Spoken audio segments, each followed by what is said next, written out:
Now, this is a good deal for our country, Larry, and let me explain why. Al Gore, who carried the ball for NAFTA and GATT, is now one of the top standard bearers for the elite's agenda. I didn't interrupt you. Okay, now, guys. Then maybe it just... Is this... NAFTA. Why? Huge numbers of manufacturing jobs left Canada, came into the United States because of a 15% wage differential. We pay our workers less in Canada. Now, when you've got a 7-to-1 wage differential between the United States and Mexico, you will hear the giant sucking sound. No, there's a political lesson, there's a business lesson. Sorry. He serves as the front man for the carbon tax cap and trade scheme, which will not only increase taxes on every American, but will also transfer our national sovereignty and rights to a tyrannical world government, all in the name of saving the earth. Is the legislation that we are discussing here today, is that something that you are going to personally benefit from? If you believe that the reason I have been working on this issue for 30 years is because of greed, you don't know me. I've been willing to put my money where my mouth is. Do you think there's something wrong with being active in business in this country? I am simply asking for clarification. I'm proud of the it. relationship. I'm proud of it. My name's Dr. Tim Ball. I'm a climatologist. I have a PhD in climatology from the Queen Mary College, the University of London, England. And I've been studying climate both with my 9 years in the Canadian Air Force, where it was essential to flying, and then after that at the university. So it's essentially been the whole theme of my career. Initially called climate skeptics. I said, but all scientists are skeptics. If you're not a skeptic, you're not a scientist. And then when that didn't work, then they came out with the charge that we were climate change deniers. And I remember when I was first called a denier, and it was in the Times of London and England. And of course, the word denier was clearly deliberately chosen because of the Holocaust connotations of that term. So it was not only a charge that you were ignoring the truth, but you were doing it in a very evil way. And of course, I laugh about that now because my whole career has been anything but a climate change denier. I've spent my career trying to educate people to how much climate changes naturally.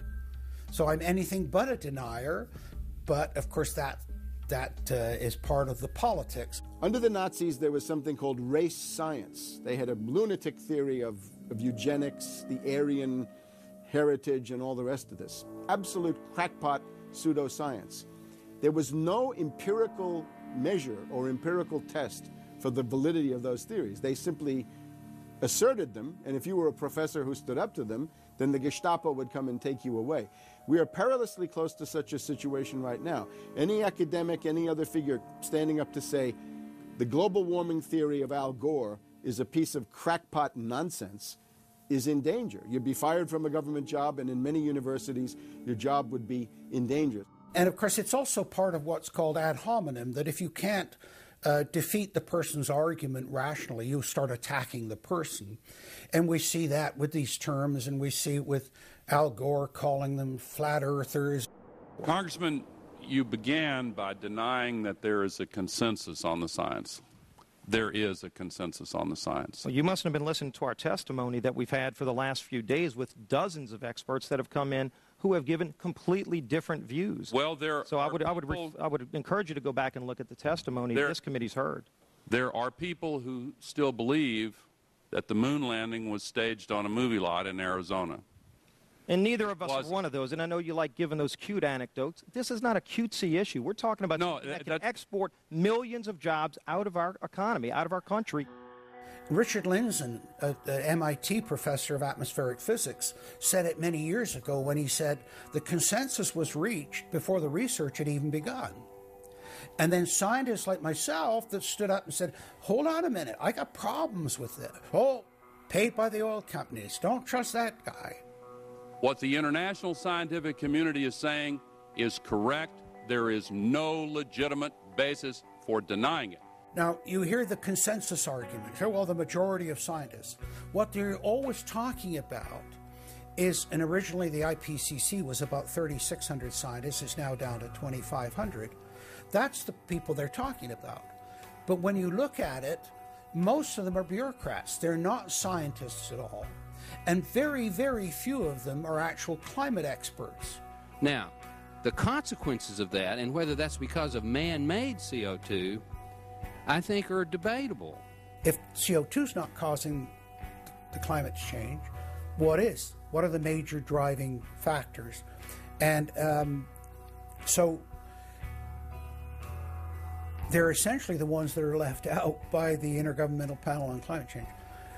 It's unbelievable to me that they can come out and ignore the sun. I mean, everybody knows the sun goes in, it gets cool. You notice that, right? You have an eclipse, the temperature drops, and the birds start to get excited and so on. And when you look at the seasonal changes with the sun, how you can suggest that the sun is not a factor is really quite remarkable. Giving us false scientific information is not going to clean up our environment.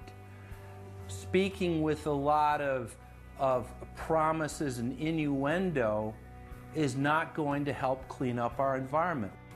The globalists have co-opted the environmental movement. There are a lot of real environmental problems we face, like genetic engineering, where they're splicing plants, animals, insects, you name it. Toxic waste dumping in the ocean.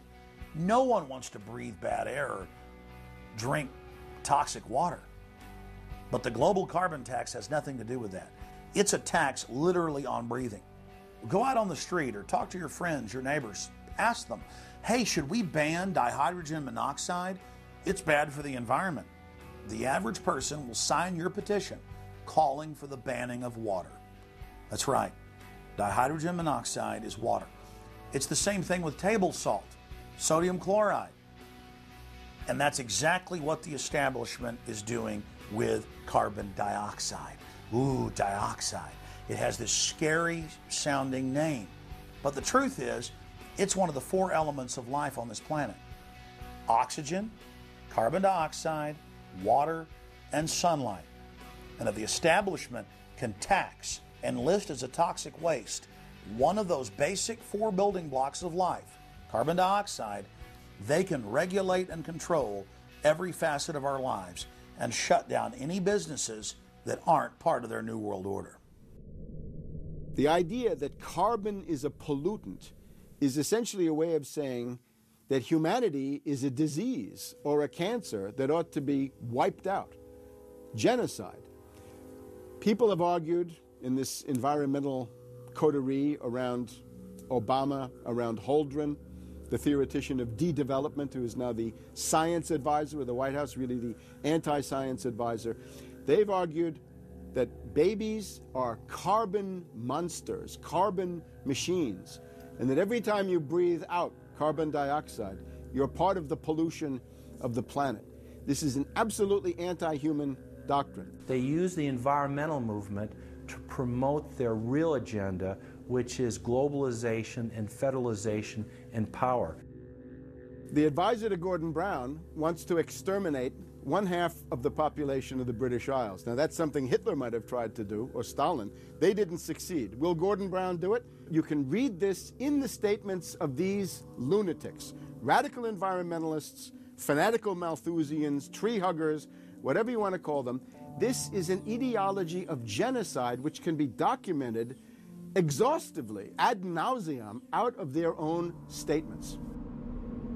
When Gore said the science is settled, that raised red flags amongst the media and then also amongst a lot of other people that sort of knew that that wasn't true, other scientists, and started to look at it. And of course, the more they looked at it, the more they realized, no, science is never settled. What is coming down now is environmentalism, is nothing but phony science. Nothing but phony science. And if we really believe in the environment, if we really believe in freedom, if we really believe in truth, we need to get some straight answers. Now, the Kyoto Agreement, of course, was reached in the city of Kyoto. And what was interesting was several things came out of that. But the first thing was that not all countries had to participate in Kyoto, but not all had to take action. Only the developed nations were required to reduce their level of CO2. The developing nations were excluded. Now, of course, at that time, China was, and in some ways you can argue it still is, a developing nation. So it wasn't required to meet any targets under Kyoto, nor was India. The U.S., of course, held out. And what's interesting is that the U.S. Senate voted 95-0 against the Kyoto Accord, even though Al Gore was the vice president at the time. And lucky for him, he didn't have to cast a deciding vote.